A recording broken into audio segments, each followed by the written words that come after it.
Hello বন্ধুরা, good afternoon. আবার এক নতুন সকাল, নতুন ভোর। আমরা সকলে ভালো থাকি, সুস্থ থাকি। আবার এক নতুন ব্লগ নিয়ে তোমাদের সামনেতে চলে এলাম। দেখো, আজকের ভিডিওটা আমি অনেক বেলাতেই শুরু করেছি। সকাল থেকে একেবারে এত বৃষ্টি হচ্ছে, আমি তো বাইরে আসতেই পারিনি। একটু বেলাতেই দেখো, এখনও যে আজকে বৃষ্টির জন্য কেউ ফুল পেরে নেয়নি এত বেলাতেও। এখন প্রায় বাজে 12:30, এখনও ফুল পেরে নেয়নি। দেখ, তোমার কাকু আমাকে পেরে দিচ্ছে। দেখো বন্ধুরা, কদিন ধরে এত বৃষ্টি হচ্ছে, এত বৃষ্টি হচ্ছে, আমি আর মর্নিং ওয়াকে আসতেই পারি না। আজকেও আসিনি, আজকেও সকালে ভীষণ জোরে জোরে বৃষ্টি হয়েছে। তা এখন দুপুরবেলা একটু সূর্যের আলো পেয়েছি, চলে এসেছি। কিন্তু এসে দেখো এখনো মেঘলা, বৃষ্টি আসবে বলে, তাই এখনই আমাকে বেরিয়ে যেতে হবে। চলো, দেখো তোমার কাকু এখনো ফুল পাড়ছে, কিরকম হাওয়া দিচ্ছে দেখতে পাচ্ছ। হাওয়া বৃষ্টি এলো বলে এবারে হাওয়াতে গাছপালা যেন উল্টে যাচ্ছে। ও, আমি তো পারতেই পারলাম না, তোমার কাকু পারছে আর আমি ফুলগুলো ধরছি। দেখো, তাই বলে যে অনেক ফুল তাও নয়, হাওয়াতে না ফুলগুলো নিচে পড়ে যাচ্ছে। এই দেখো, এই কয়েকটা ফুলই পাড়া হয়েছে, বুঝতে পারছো?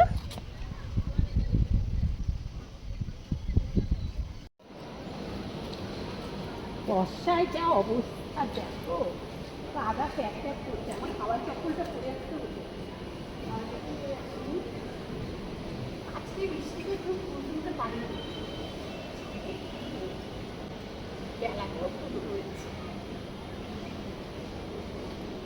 দেখো, আমি এত বেটে ছোট গাছ তবু হাত যায় না, কিরকমভাবে ফুল পাড়তে হচ্ছে। দেখো, ডালগুলো না ভেঙে যাবে, একটু হাত যাচ্ছে না। দেখো,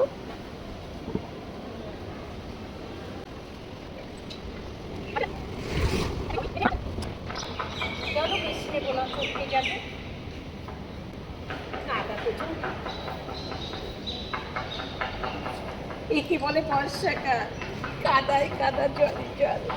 দেখতে পাচ্ছ বন্ধুরা, কতটা জল, দেখো কেমন কাদা আর জল ভর্তি এখানে। এই দেখো বন্ধুরা, গ্যাস এসেছে। গ্যাসের চার অর্ডার দিয়েছিলাম, এখন এসে গিয়ে গ্যাস ঢুকেছে। এই দেখো, এখন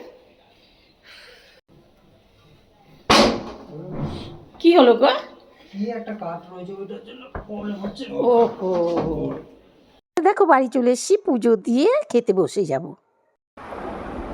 চলো বন্ধুরা, অনেকটা বেলা হয়েছে, খেতে বসে গেলাম। আর যে বসে গেছি গো, দেখো দুপুরের মেনু।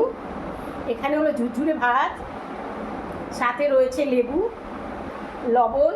লবণটা নেওয়ার কারণটা কি বলো দেখি? ঢ্যাঁড়স, ঢ্যাঁড়স সেদ্ধ।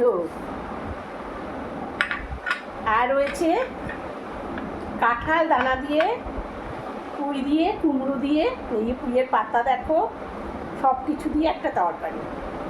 এখানে রয়েছে পটলের ডালনা, পটল আলু দিয়ে, ঠিক আছে। আর এখানে রয়েছে টক ডাল। এই দেখো, আম, কাঁচা আম দিয়ে টকের ডাল। চলো, ওপাশে কিন্তু লবণ আছে, যে পাশটা লেবু আছে, ঠিক আছে। ভাতের সাথে চটকে পেলো না,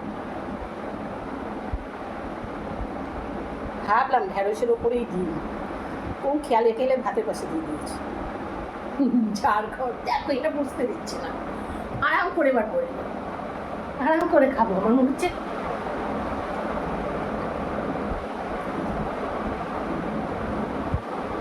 আরে ও তো ঢ্যাঁড়সের গোড়াই কাটেনি, একবার না কেটে ঢ্যাঁড়স দিয়েছি। তো ঢ্যাঁড়স পোকা থাকলে কি হবে? দেখেছ, একটা কাজ দিলে যদি পারে। দেখো অবস্থা, ঢ্যাঁড়স সেদ্ধ, তার যে আগামাথাটা কাটতে হবে সেটাও যাবে না, গোটা গোটা দিয়ে দিয়েছে। আমি তো যদি পোকা থাকে অন্দরমহলে ঢুকে যাবে, ঠক করে কিছু সময় নেবে না, যেহেতু পিছলে। দেখ বন্ধুরা, ঢ্যাঁড়স কিন্তু, ঢ্যাঁড়স সেদ্ধ কিন্তু আমার দারুণ লাগে। আমার ঢ্যাঁড়স সেদ্ধর মধ্যে একটু লবণ আর কাঁচা তেল, লঙ্কা নয়, কাঁচা তেল, দারুণ লাগে। কাঁচা লঙ্কা ভালো লাগে আলু সেদ্ধ, বেগুন সেদ্ধতে, বেগুন পোড়াতে কাঁচা লঙ্কা।